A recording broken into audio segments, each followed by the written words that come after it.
guys, it's your boy Anomaly from Sweden. I am still a little sick, as you can hear, but I am finally back from USA. This is the last time I'm taking a vacation, because they released the Rio stickers while I was gone. Thankfully, they look kinda ass. But if you guys want me to open a ungodly amount of these stickers, then please leave a comment down below, and maybe I'll open like 1,000 of these, 300 each, when the discount sets in. But today I'm going to be talking about things I wish I knew when I started trading CSGO skins. Some of these tips are from when I started cash trading, some of these tips are from when I actually started trading back in 2013. But before we get into those tips, I wanted to thank today's sponsor, which of course is DMarket. Now DMarket are actually throwing it back for the gang because they've lowered their selling fees to only 5%, which is a lot lower than many other CSGO marketplaces. And now if you don't know what DMarket is, they are a CSGO trading and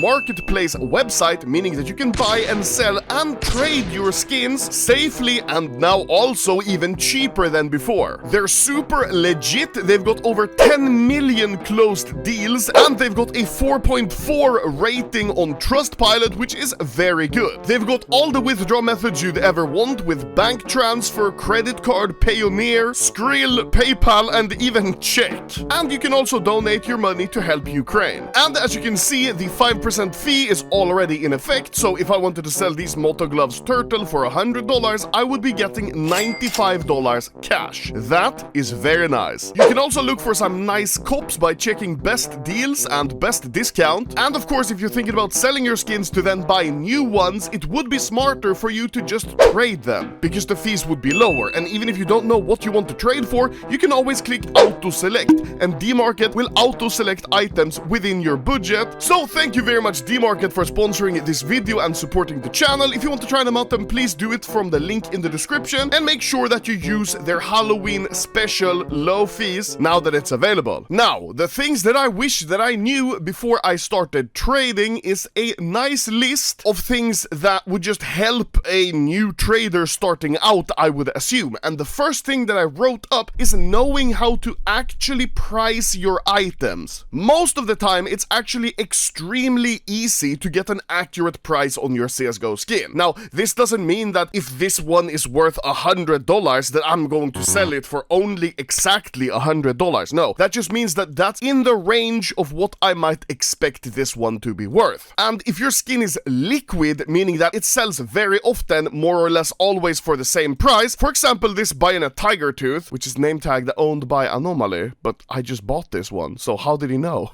This skin would be considered very liquid. Now, with skins like this, it is extremely easy to price. All you have to do is go to a marketplace. In this example, I'm going to use DMarket, of course, because they sponsored this video, but nonetheless, you can see that the price is $394. Now, if you check other marketplaces as well, you're gonna get a bigger sample size, and you're gonna find more easily what your skin is worth, but basically, I would price this one anywhere from $370 to $400. And I found that out only by searching marketplaces. But what do you do if you have a skin like this, a case hardened with a very special pattern? Well, one thing you can do is, first of all, of course, check if any are listed with your pattern number. If there isn't, then you can actually go to Bro Skins, to their CSGO screenshots website. Then all you do is copy the inspect link and paste it here, and then you can see that it detects it, rare pattern, blue gem rank 3 on CS Money, with latest sales listed here. Now you can see they range all the way from 1800 to only 400, but at least here you'll get a kind of idea what it should be worth. This one is field tested, none of these are field tested. Last one sold well worn for 1370, so maybe I'd price this one around 1550 or something. Maybe even a bit more considering these sales are old, maybe all the way up to like maybe 1800, the last minimal wear sale. If you don't find any sales there, another thing you can do is just go on the websites and check sales sales history and listed items and find skins that look similar visually to the one you have and then price accordingly. It's not rocket science, like another item that kinda looks like this as well should sell for basically the same price. Next thing that I wish I knew is well worn is the worst condition. Now skins will always go from factory new to battle scarred. Some of them might not be available in battle scarred or whatever, but you might see if you look at the numbers that factory new is only 0.07. That's the whole span of factory new. Minimal wear goes 0.08, field tested all the way from like 0.15, I don't know math. No, 0.23, there's a huge gap, and battle scarred is literally 0.55, that's also huge. But you will notice well worn is also only 0.07. Now, if you don't know what I'm talking about, let me find a picture that illustrates it better. So, as you can see, getting factory new, minimal wear, that's pretty rare. Getting field tested and battle scarred, that's very easy, but getting well worn is also very, very hard, and it's right in the middle. No one wants it. One example of this is the Fire Serpent. You can see AK Fire Serpent factory new, which is very rare, 86 listed, minimal wear 377, field tested 431, battle scarred 31, and then well worn only 6. Now, what this means is that it's gonna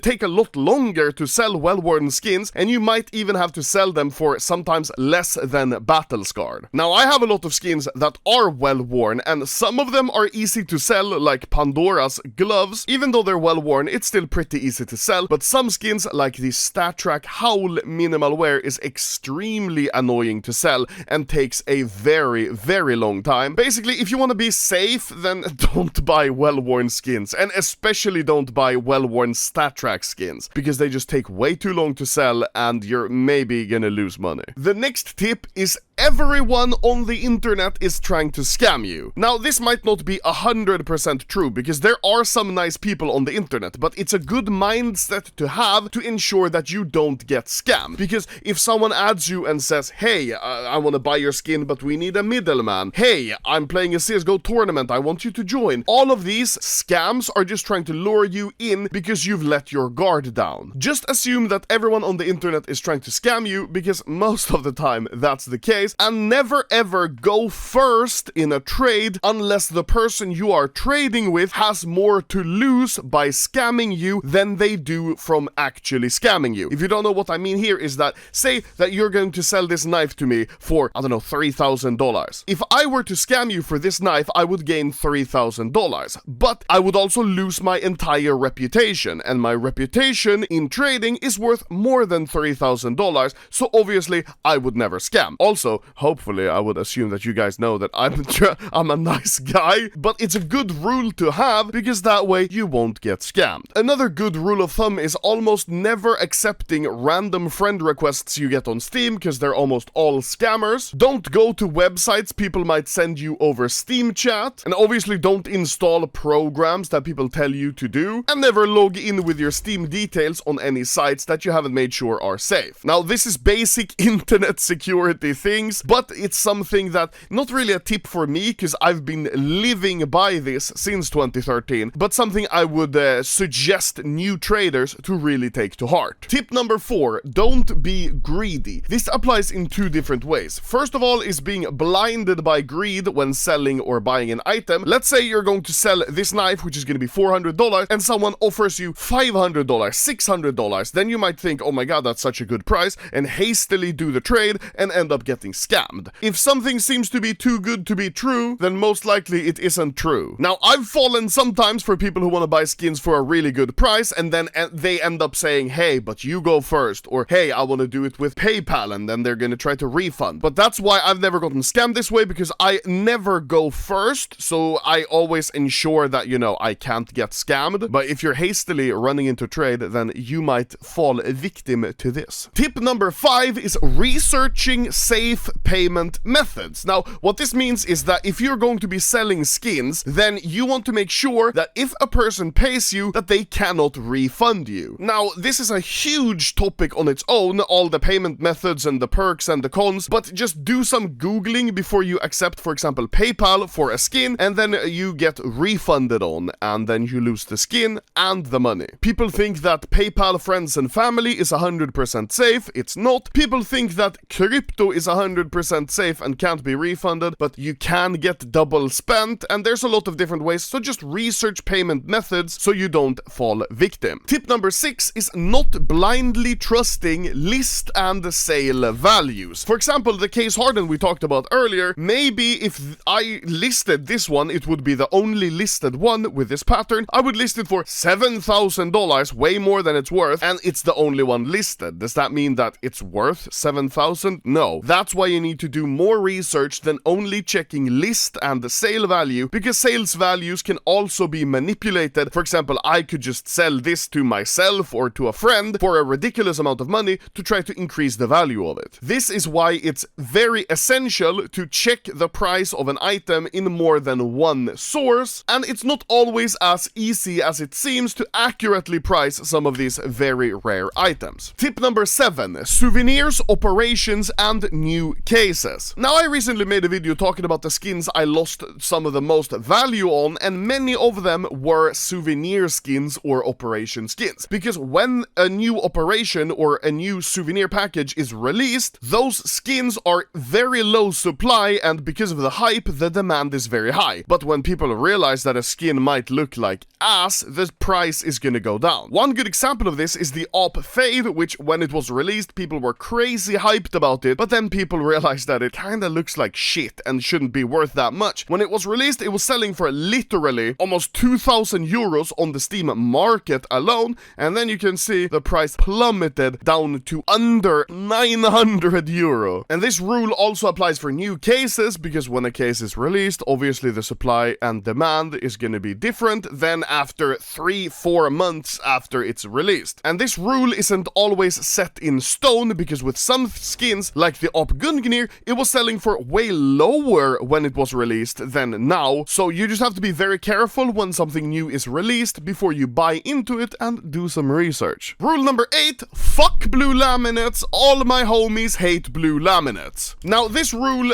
kinda only applies if you don't know how to price them, but most of the cases, blue laminates with Kato stickers are going to be absolutely dog shit. It is by far one of the most common Kato crafts, and most of them are like this: bad position, non-hollow, 1x, and it's just not gonna be worth much at all. Someone who's new might look up the sticker and see that it's worth a lot of money, and then they'd see it on the skin and think that the skin also is gonna be worth way more than it is. Now, this isn't the truth, so please don't buy these super low tier shitty AK blue laminates if you don't know what you're doing, because more likely than not, you're gonna lose money and they're gonna be very hard to sell. Number 9, knowing the history of CSGO trading. Now, this isn't something as well that I wish I knew, because I've been here since 2013 trading, so I lived the history. I sound like a boomer now. But if you research the history of CS and look at price trends and what happened when, for example, the 7-day trade hold was introduced, when all of the gambling sites were banned, how the market moves with the yearly seasons like summer and winter, what happens during Steam summer sales, etc., you will be one step ahead, and you might be able to play the market and invest before, say, yearly things happen, and you know what will happen if there's gonna be a Steam summer sale, so you won't be caught by surprise. And the last and final thing that I could think about is rep.